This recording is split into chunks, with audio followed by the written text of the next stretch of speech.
Hello everyone, welcome to my YouTube channel Naaz online classes. So guys, आप लोग कैसे हो? उम्मीद करता हूँ आप लोग अच्छे होंगे और मस्त होंगे और अपनी पढ़ाई अच्छे से कर रहे होंगे। तो अगर जो बच्चे अभी पढ़ाई नहीं कर रहे हैं तो प्लीज़ आप लोग पढ़ाई स्टार्ट कर दें, क्योंकि बोर्ड एग्ज़ाम बहुत नज़दीक आ गया है।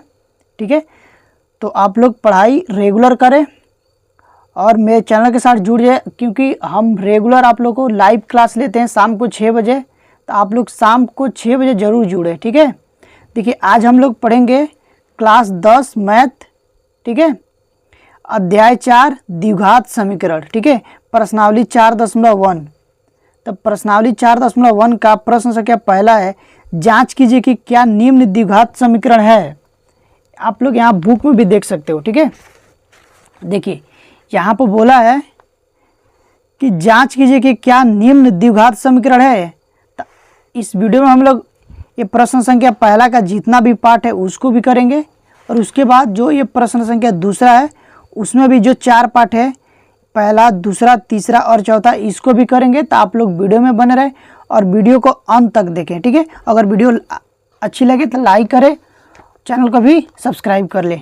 ठीक है, तो यहाँ से देखिए हम लोग स्टार्ट करते हैं। सबसे पहले तो आप लोग जान लो कि द्विघात समीकरण क्या होता है।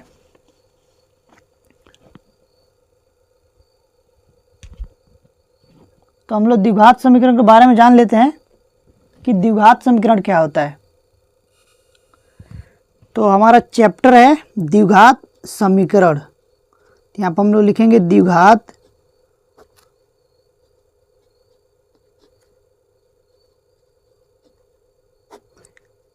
ठीक है। अब देखो, ये द्विघात समीकरण जानने से पहले आप लोग एक चीज़ जान लो कि आप लोग पिछले वीडियो बहुपद में पढ़े होंगे। बहुपद के बारे में थोड़ा सा जान लो। ठीक है, बहुपद आप पढ़े हैं, तो बहुपद में आप पढ़ें रैखिक बहुपद। ठीक है, ये क्या होता है? ये होता है आप लोग का x+1 x+2 या फिर होगा 2x+3। रैखिक बहुपद। रैखिक बहुपद किसे कहते हैं? जिसका अधिकतम घात 1 हो। ठीक है, यहाँ से हम लिख दे रहे हैं, जिसका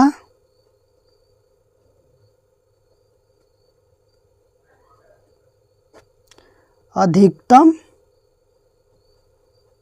घात 1 हो। ठीक है, तो देखो इसमें सब में इसका अधिकतम घात क्या है?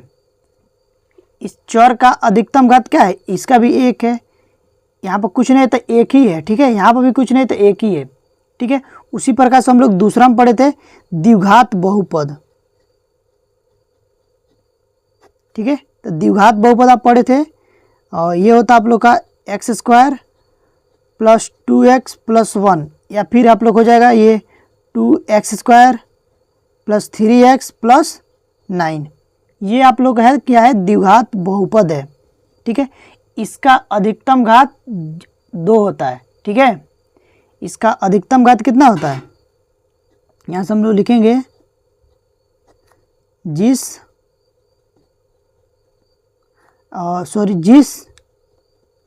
चर का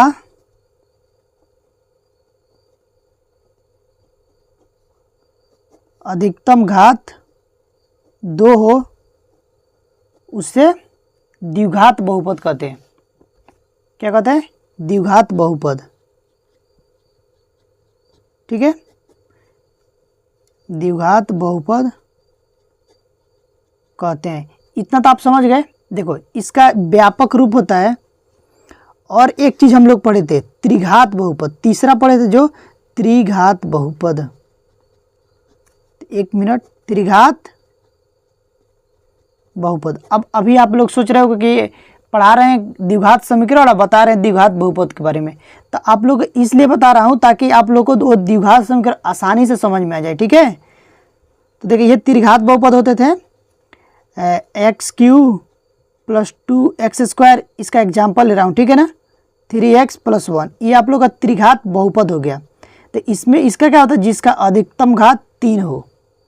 ठीक है, जिस चर का अधिकतम घात 3 है। इस बहुपद में देखो अधिकतम घात कितना है, 3 है, तो ये त्रिघात बहुपद हो जाएंगे। ठीक है, अब देखो इतना आप लोग समझ गए। अगर मान लो यहाँ से हम इसको इसे 0 कर दें, समझना, 1 मिनट ध्यान से समझना।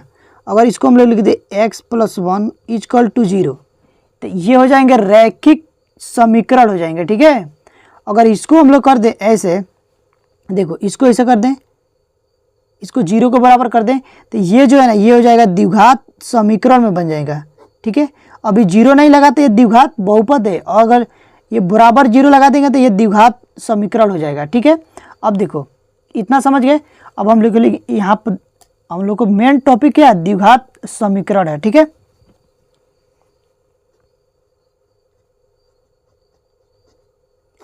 द्विघात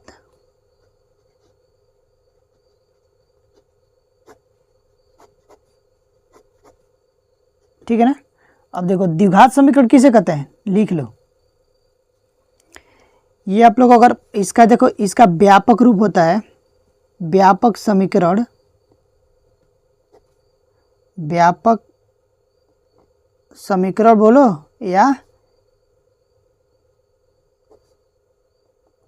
व्यापक रूप जो होता है इसका, ये होता है ax² + bx + c = 0। ठीक है, अगर इतना देखें ये तो बहुपद हो जाएगा। अगर इसको पूरा देखें यहाँ से यहाँ तक, तो ये हो जाएगा आप लोग का द्विघात समीकरण हो जाएगा। ठीक है, और एक बात और ध्यान में रखना, इसका अधिकतम घात कितना होता है, 2। जिसका अधिकतम घात 2, अगर देखो पहचानेंगे कि द्विघात समीकरण कौन सा है, तो उस चर का अधिकतम घात 2 होना चाहिए। ठीक है, जैसे कि मान लो यहाँ पे 2x² + 3x + 1 = 0, तो ये द्विघात बहुपद है। ठीक है, अगर यहाँ पर हम लोग लिख दें x³ + 2x² + 3x + 1 = 0, तो ये आप लोग त्रिघात समीकरण हो जाएंगे। ये द्विघात समीकरण नहीं होगा, त्रिघात हो जाएंगे। ठीक है, तो ये नहीं होगा, ये द्विघात समीकरण नहीं होगा। अगर मान लो यहाँ से हम लोग लिख दे x + 1 = 0, तो ये रैखिक समीकरण हो गए, ये द्विघात समीकरण नहीं हुए, ये भी नहीं होगा। ठीक है, तो उम्मीद करता हूँ इतना आप लोग को समझ में आ गया होगा। अगर मान लो कहीं पर इस रूप का आता है, इस रूप का जो मैंने लिखा अभी, ax² + bx + c = 0। ठीक है, तो फिर ये द्विघात समीकरण है। अगर नहीं आता है तो द्विघात समीकरण नहीं है, ये बात आप लोग को ध्यान में रखना है। अब आइए हम लोग प्रश्न पर चलते हैं, प्रश्नावली पर। ठीक है, तो यहां से देखिए पहला प्रश्न है,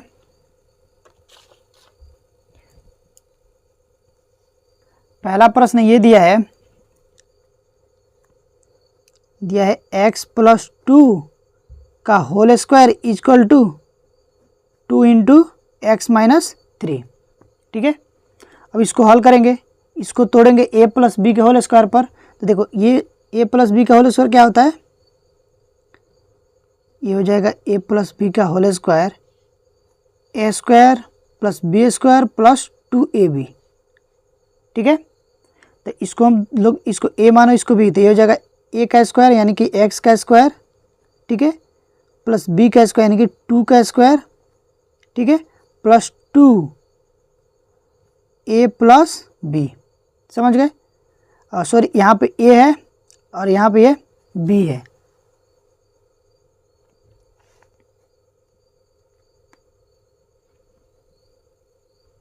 ठीक है ना? ओ सॉरी, एक मिनट, यहाँ पे देखो ये 1 था, यहाँ से 2 नहीं है, 1 है, 1 लिख लेना। ठीक है, यहाँ पर 1 का वर्ग हो जाएगा और ये 1 हो जाएगा। ठीक है, थोड़ा लिखने में मिस्टेक हुआ है, आप लोग वो देख लेना। ठीक है, उसके बाद से देखो इसमें 2 में मल्टीप्लाई कर देंगे, ये हो जाएगा 2x - 6। ठीक है, तो ये हो जाएगा x का स्क्वायर प्लस 1 का स्क्वायर 1 प्लस में ये हो जाएगा 2x, ठीक है, इक्वल टू 2x - 6।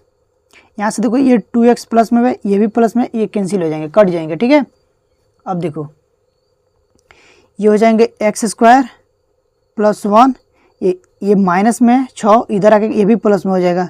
ठीक है, इक्वल टू 0, तो ये जाएंगे x² प्लस 7 इजकल टू 0। अब देखो इसका अधिकतम घात कितना है, 2 है, तो हम लोग लिखेंगे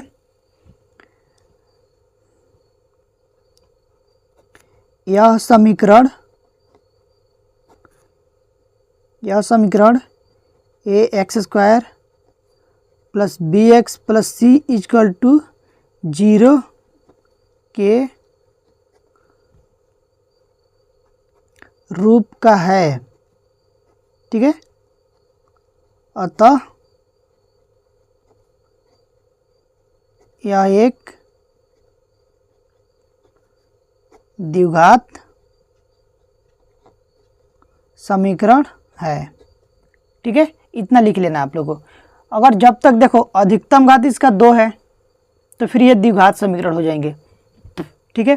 तो आंसर में आप लोगों को क्या लिखना है, आंसर में दिया रहेगा हाँ, ठीक है ना। अब आइए दूसरा प्रश्न को करते हैं, ठीक है। इसमें का जो 2 नंबर प्रश्न है वो दिया है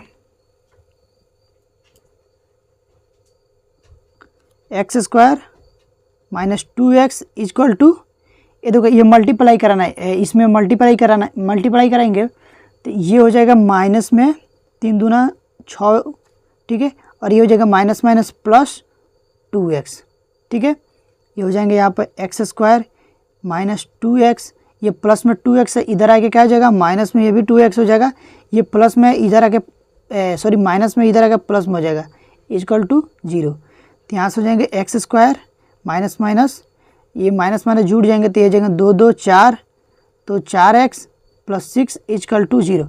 अब देखो इसका अधिकतम घात कितना है, 2 है, तो इसको भी हम लोग लिखेंगे यह समीकरण A X square plus B X plus C is equal to 0 के रूप का है। अतः यह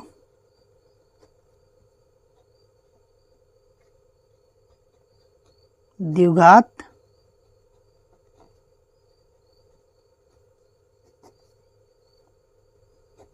समीकरण है, ठीक है। इतना लिख लेना है।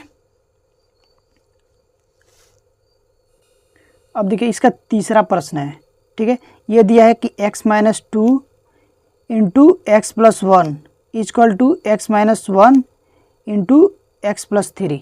तो इसको इसके साथ गुणा कराना है, इसको इसके साथ गुणा कराना है, ठीक है। अब देखिए यहाँ से देखो गुणा करना का एक तरीका होता है कि इसको लो, ठीक है, इस पूरे को यहाँ से x लिखो, ये पूरा लिख दो x प्लस 1, और यहाँ से माइनस 2 लिखो और फिर इसको लिख दो x प्लस 1 इजक्वल टू, इसी तरह से पहले इसको लो x को और ये पूरा लिख दो x प्लस 3, फिर माइनस 1 को लो और ये पूरा लिख दो x प्लस 3, ठीक है। अब देखो यहाँ से गुणा करेंगे तो ये हो जाएगा आप लोग का एक्स स्क्वायर प्लस 1 में गुणा होगा तो x हो जाएगा, ये देखो ये माइनस में हो जाएंगे 2x, और इसमें इसको साथ करेंगे तो ये हो जाएंगे plus minus minus 2 equal to, इसके साथ इसको दोनों में करेंगे और इसको इसमें करेंगे, ठीक है। तो ये हो जाएगा एक्स स्क्वायर प्लस 3x, और ये हो जाएगा माइनस में x और प्लस माइनस माइनस 3, ठीक है। अब देखो ये भी प्लस में एक्स स्क्वायर, इधर भी प्लस में एक्स स्क्वायर, इसको काट देंगे, कट जाएगा, ठीक है। और यहाँ से हो जाएगा माइनस में 2x में से एक x निकल जाएगा, तो यहाँ से हो जाएगा minus x minus 2 equal to, यहाँ से हो जाएगा प्लस 3x में से माइनस x निकलेगा तो 2x बचेगा, 2x माइनस 3, इसको इधर लाओ तो ये जाएगा माइनस x माइनस 2x, ये माइनस 2, और ये यहाँ पे ये इधर आएगा तो प्लस में 3 इजक्वल टू 0। तो ये हो जाएंगे आप लोग का माइनस माइनस माइनस हो जाएगा माइनस 3x, और यहाँ पर प्लस 1 इजक्वल टू 0। अब देखो यह क्या इसका अधिकतम घात 2 है, नहीं है, क्योंकि ये रैखिक समीकरण है, द्विघात समीकरण नहीं है। तो हम लोग क्या लिखेंगे, यहाँ से लिखेंगे चूंकि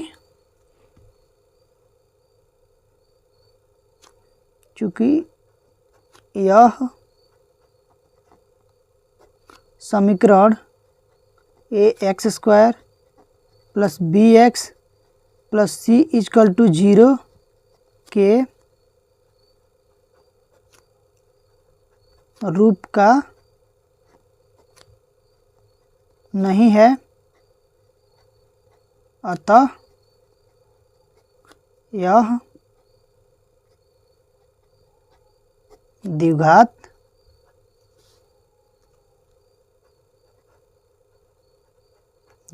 समीकरण नहीं है। ठीक है, तो आंसर में आप लोग हो जाएगा नहीं। ठीक है ना। अब आइए चौथा करते हैं। तो यहाँ से चौथा प्रश्न है कि ये दिया है आप लोगों का, अभी पता है गुणा करने के लिए। तो गुणा कैसे करते हैं, अगर दो टर्म है तो इसको पहले ले लेंगे। देखो एक बार और ही बता दे रहा हूँ मैं आप लोग को, एक बार और इसको पूरा लेंगे 2x + 1। ठीक है, उसके बाद से ये लेंगे, ये -3, फिर इसको पूरा लिखेंगे 2x + 1। ठीक है, इक्वल टू इसको गुणा करेंगे तो ये जाएंगे x² और प्लस 5x। ठीक है, यहाँ से देखिए इसमें देखो इसके ये जो x है ना दोनों में गुणा होगा, ये जो -3 है तो ये दोनों में गुणा होगा। ठीक है, तो ये हो जाएगा 2x² प्लस में x, यहाँ से हो जाएगा माइनस में 3 दूना 6x और ये हो जाएंगे प्लस माइनस -3। ठीक है, equal to x² plus 5x। ठीक है, अब देखो यहाँ से 2x², यहाँ से प्लस में x² इधर आके क्या हो जाएगा माइनस में हो जाएंगे x²। ठीक है, और देखो यहाँ से x है और ये माइनस में ना 6x, तो इसमें घट जाएगा तो ये हो जाएगा -5x। ठीक है, और यहाँ पे प्लस 5x, तो इधर आएगा तो ये भी हो जाएगा माइनस में 5x। ठीक है, और -3 इक्वल टू 0। देखो ये 2x² है, यहाँ पर 1x² है, तो यहाँ से हो जाएगी x²। ये देखो 5 5 10 हो जाएंगे, तो ये हो जाएगा 10x -3 इक्वल टू 0। अब देखो ये इसका अधिकतम घात कितना है, 2 है, तो इसको क्या लिखेंगे, लिखेंगे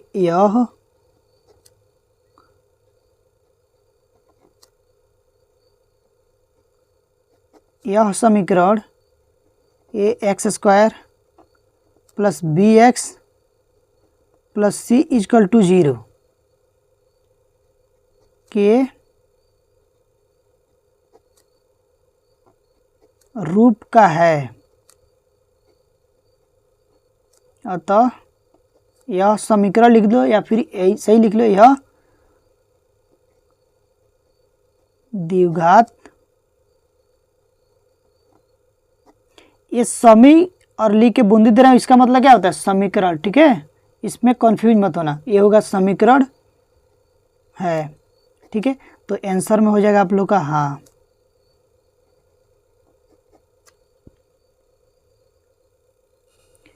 अब देखिए ये पांचवा प्रश्न है जो कि दिया है कि 2x - 1 into x - 3 equal to x + 5 x - 1।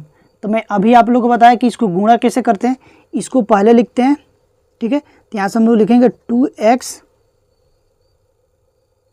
ठीक है ना, तो उसके बाद ये पूरा लिखेंगे, यहाँ से हो जाएगा x - 3, फिर लिखेंगे -1 और ये पूरे को लिख लेंगे x - 3। इतना समझ गए।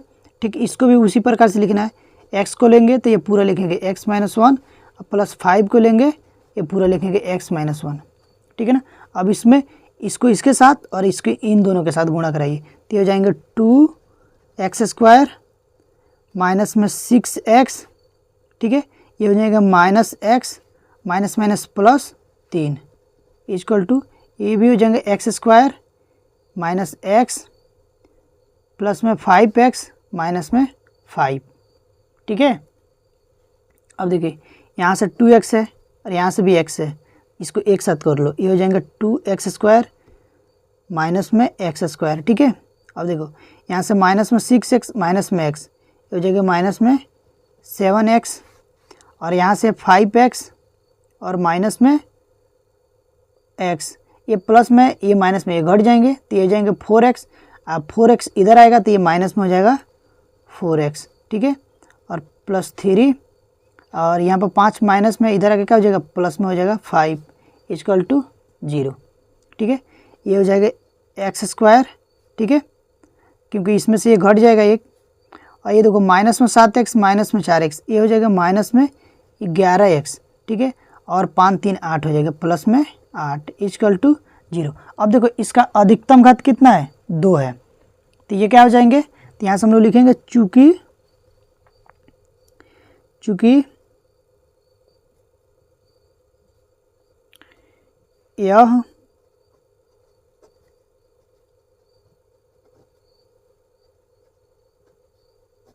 समीकरण ax² plus bx plus c equal to 0 के रूप का है। अतः यह द्विघात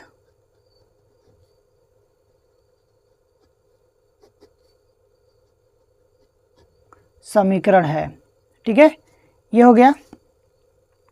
आगे देखिए, अब देखिए इसका 6वां प्रश्न है। ये दिया है x² plus 3x plus 1 equal to x minus 2 का होल स्क्वायर, ठीक है। इसको तो जैसा वैसे लिख दो, ये हो जाएगा x² plus 3x plus 1 equal to, इसको तोड़ लो a माइनस बी के होल स्क्वायर पे। a माइनस बी का होल स्क्वायर क्या होता है, यहाँ से रीजन भी देना पड़ेगा आप लोगों को, जो कर रहे हो आप लोग रीजन देते जाओ। तो यहाँ से हो जाएगा एक a², ठीक है, minus b², sorry a² plus b² minus 2ab, ठीक है।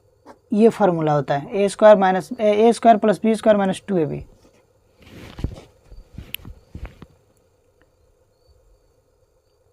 ठीक है।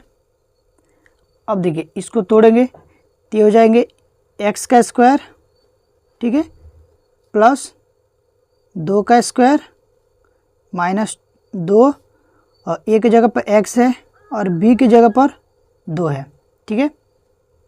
अब देखिए यहाँ से हम लोग लिखेंगे x का square plus 3x plus 1 equal to, ये हो जाएंगे x² प्लस 2 का स्क्वायर हो जाएगा 4, ये हो जाएगा माइनस में 2 दूना 4, 4x, ठीक है। अब देखो यहाँ से ये कट जाएंगे क्योंकि ये दोनों प्लस में है। यहाँ से हो जाएगा आप लोग का 3x और ये इधर आ गया क्या हो जाएगा प्लस में 4x प्लस 1, ये भी इधर आएगा तो माइनस में हो जाएगा 4 इक्वल टू 0। तो ये हो जाएगा आप लोग का 7x माइनस 3 इक्वल टू 0। अब देखो क्या ये द्विघात समीकरण है, इसका अधिकतम घात 2 है, नहीं है, क्योंकि इसका अधिकतम घात 1 है। तो ये रैखिक समीकरण है, ठीक है। तो हम लोग क्या लिखेंगे, यहाँ से लिखेंगे चूँकि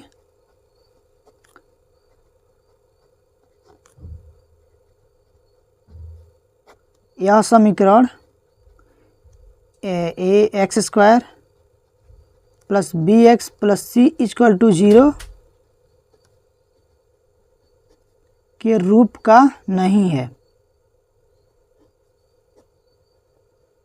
ठीक है। अतः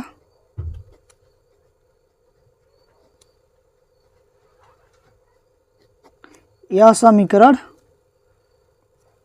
द्विघात समीकरण नहीं है।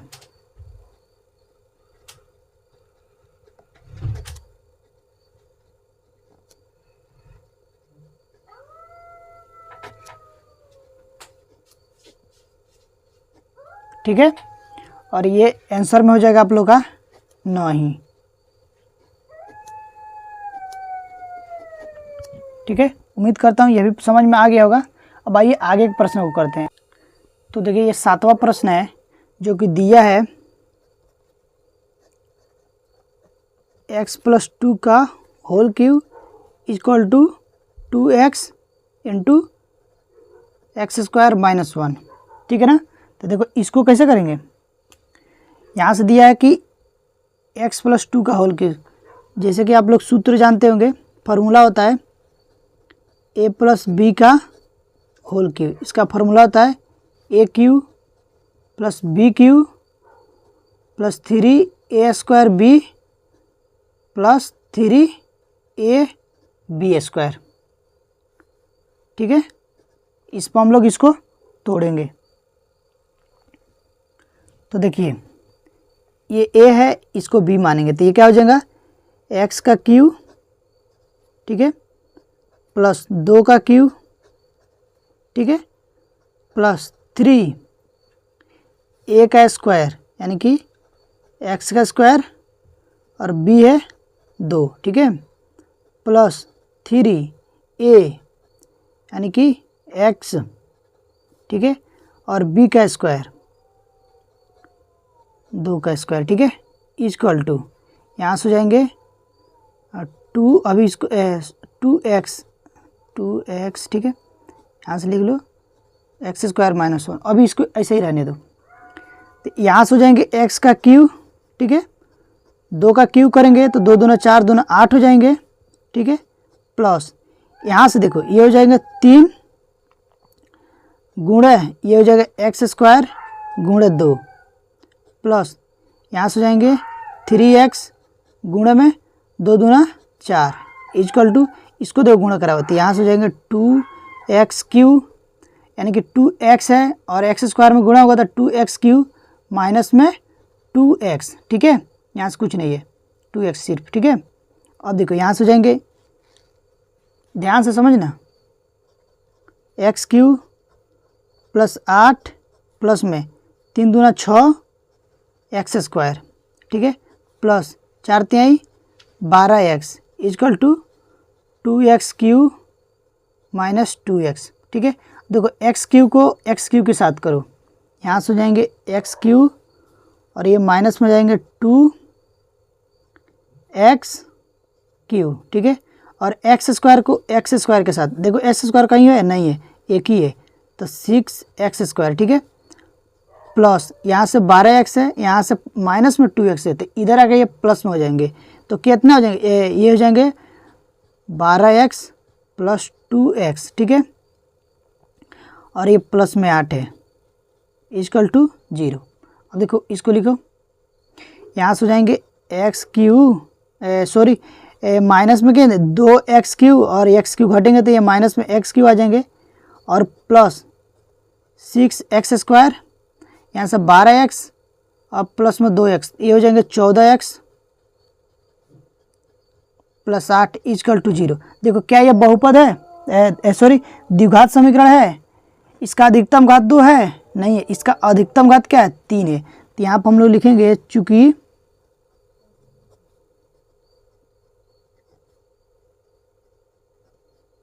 यह समीकरण ax² + bx + c = 0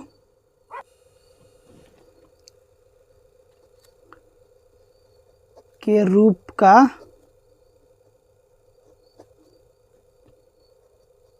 नहीं है, अतः यह समीकरण द्विघात समीकरण नहीं है, ठीक है। तो आंसर में हम लोग लिखेंगे नहीं। ये भी हो गया। अब इसके आगे के जो प्रश्न है, तो एक प्रश्न है 8वां प्रश्न, जो कि इसी टाइप से दिया है, आप लोग हल कर लेना, दिखा दे रहे हो,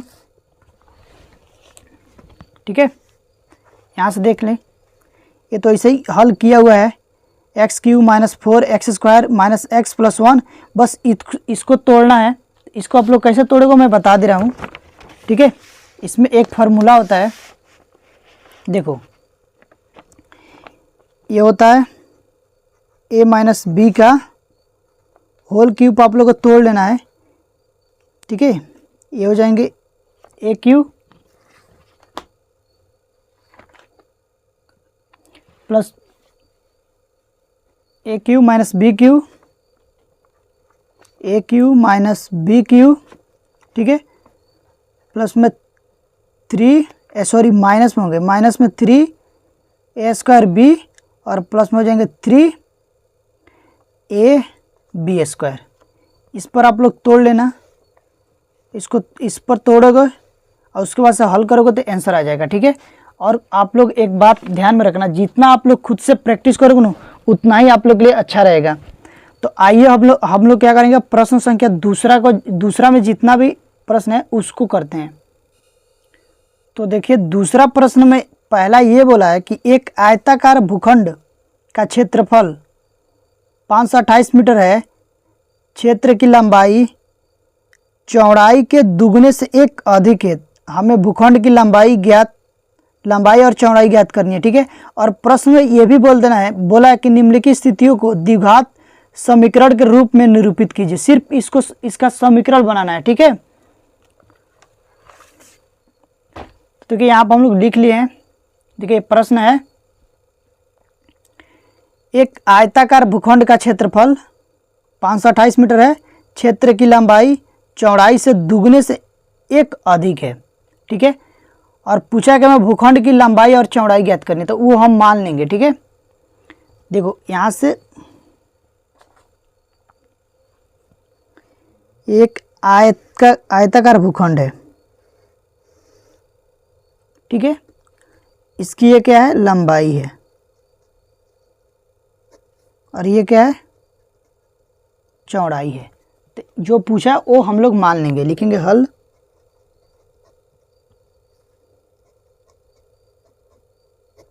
मायना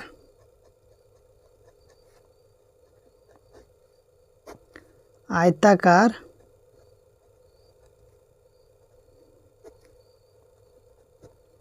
भूखंड की लंबाई, ठीक है, लंबाई को मान लेंगे x तथा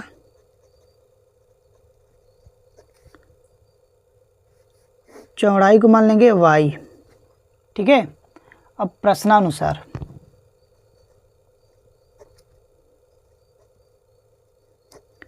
प्रश्नानुसार ये बोला है कि क्षेत्र की लंबाई चौड़ाई के दुगने से एक अधिक है, ठीक है। तो देखो इसमें ये x लंबाई है और ये y चौड़ाई है। तो जो लंबाई है ना, तो वो चौड़ाई के दुगने से एक अधिक है, यानी कि इसमें 2 से जब हम गुणा करेंगे और 1 जोड़ेंगे, ठीक है, दुगने से एक अधिक है, ठीक है, अधिक है। और एक दिया कि एक आयताकार भूखंड का क्षेत्रफल दे दिया है, ठीक है। तो यहाँ से होता है आयताकार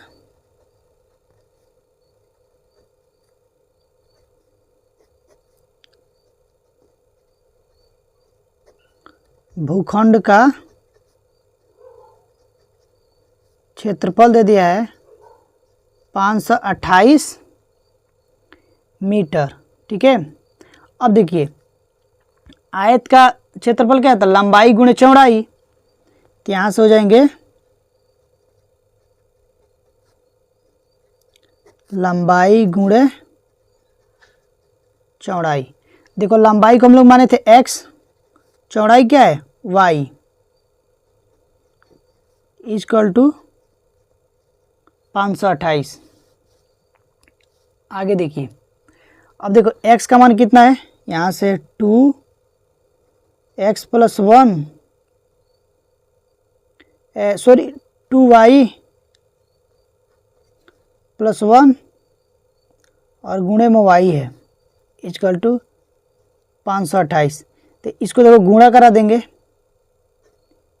ये इसमें गुणा होगा तो ये जाएगा 2y square plus y equal to 528, ठीक है। इसको इधर लाओ, यहाँ से हो जाएंगे x लिख रहा हूँ, y स्क्वायर प्लस y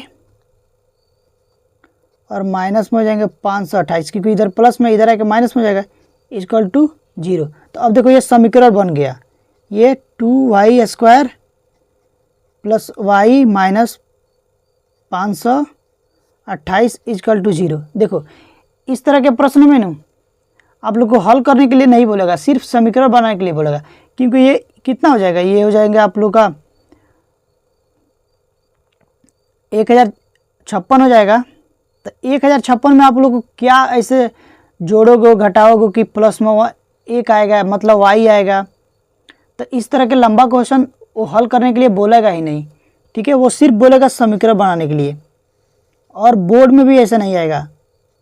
देखो बोर्ड एग्जाम में इजी क्वेश्चन आते हैं, ठीक है। अगर आएगा भी तो इसका जो संख्या वो थोड़ा कम करके देगा, ठीक है। उम्मीद करता हूँ ये समझ में आ गया आप लोगों को।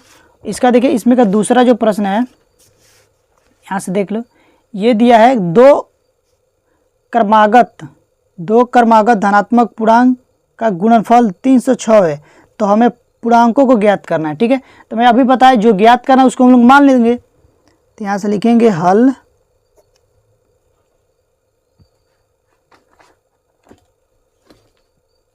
ठीक है। लिखेंगे माना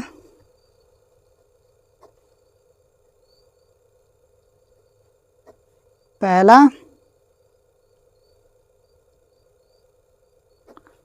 पूर्णांक हो जाएगा x, तो दूसरा क्या हो जाएगा, तथा दूसरा